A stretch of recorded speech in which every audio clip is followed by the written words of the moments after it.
I suffered a heart attack in prison. And for 40 days, the military doctors were saying that it was a mere muscle spasm. Then on May 5, 1980, I was brought to the Philippine Heart Center. And the civilian doctors at the Heart Center said I was suffering from progressive angina and I had to undergo a triple bypass. Otherwise, I won't survive. Well, I refused to have my operation in the Philippines and I insisted that I must be allowed to go to Dallas, Texas. There was a big discussion. Then one day, on May 8th, to be exact, Mrs. Marcos came to my room and we talked for an hour and then she said, would you want to go to America? I said, yes, Mrs. Marcos. I said, there's a plane leaving at 6 o'clock, you can leave for America. So I say, praise the Lord, this is the great miracle.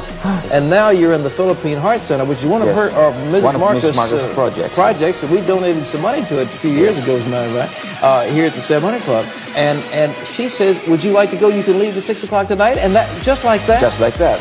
So if you don't believe in God, then I tell you, there must be somebody up there. And so here you are, healthy and vigorous. Yes, and I arrived in Dallas, Texas, and the doctors...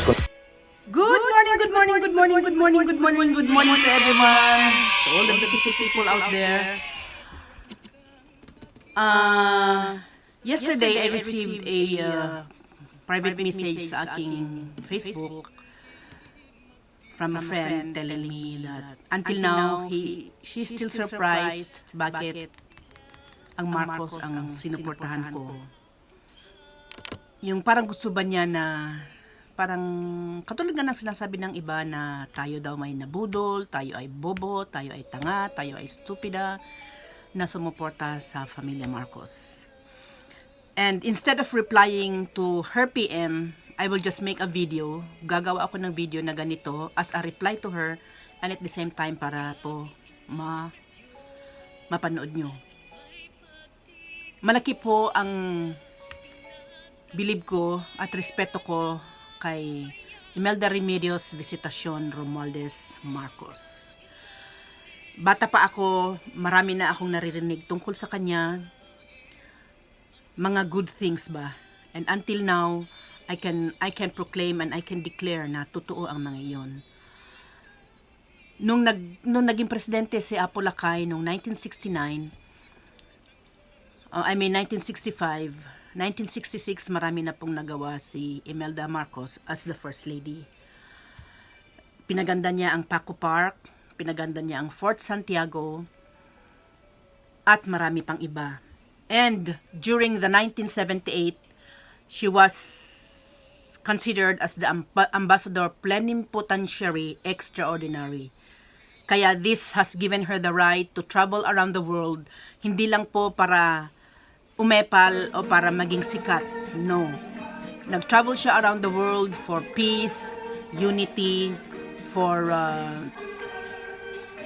yung diplomatic relations, for cultural missions, and a little bit of foreign policy.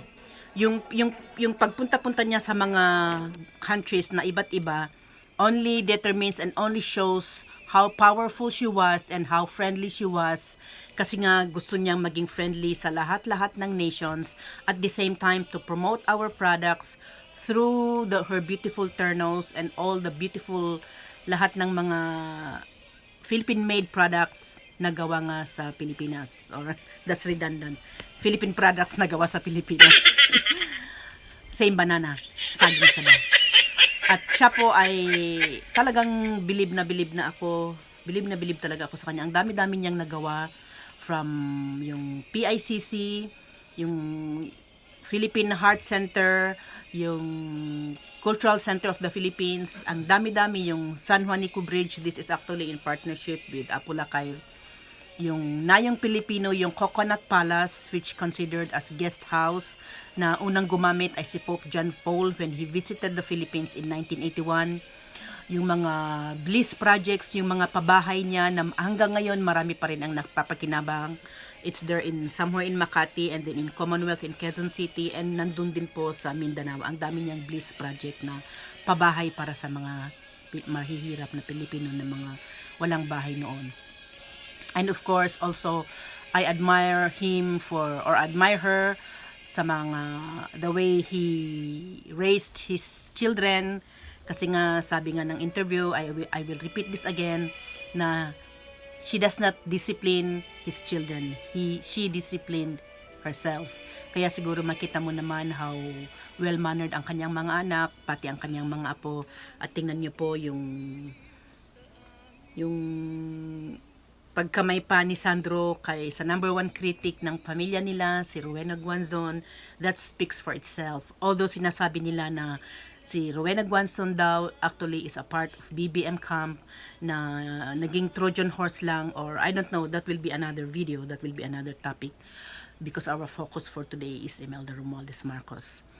So, when I was still in Hong Kong, when I worked in Hong Kong, more than 20 years ago, yung unang-una kong amo na isang German, first na question na sa akin nung nalaman niyang Pilipina ako, how is Imelda Marcos? You know that your extravagant first lady who has 3,000 pairs of shoes. And direct to the point ko naman siya, sinabi na, oh no, she did not buy those shoes, sabi ko ganun. Kasi yun nga kaya well-known globally si Imelda Marcos dahil sa mga sapatos na ganyan. 3,000 pairs of shoes. Sabi ko sa kanya, she did not buy those. Those are actually gifts from the Marikina Shoe Company, because she had been promoting the Philippine-made shoes from Marikina. So, parang ganoon, lahat ng mga foreigners noon na ganoon ang sinasabi tungkol kay Imelda, yun naman ang sinasagot ko. So dapat klaro na tayo sa atin yan, kasi yung amo ko nga mismo, ordinaryong citizen lang naman siya sa Hong Kong, she has more than 1,000 pairs of shoes din. And this Imelda Marcos, she accumulated those in 20 years. And masasabi pa nga natin na she is very, very sentimental, kasi in span of 20 years, she was able to preserve those shoes. So, ibig sabihin talagang she has a good heart. So, sa mga nagsasabi po, ulit-ulitin ko ito sa mga nagsasabi na bakit ko sinuportahan ang Marcos family, because I believe in them. I believe their good heart, and I believe na yun, talagang sila ay makatao. And meron din akong nabasa na isang video din ng isang Pilipina na napanood ko din ito, yung talaga namang dinaw nila ng masyado si Imelda Marcos, na sinasabi nila na pa-Apple daw, na kesyo parang gusto daw maging member ng royal family, na kesyo papasyal-pasyal sa iba't ibang bansa na ginagamit ang pera ng taong bayan. I beg to disagree. She is roaming around the world to promote peace and order, to show how beautiful the Philippines is. Napakalaking tulong sa ating tourism, and of course, pati na rin sa ating inang bayan. So think again before you say something.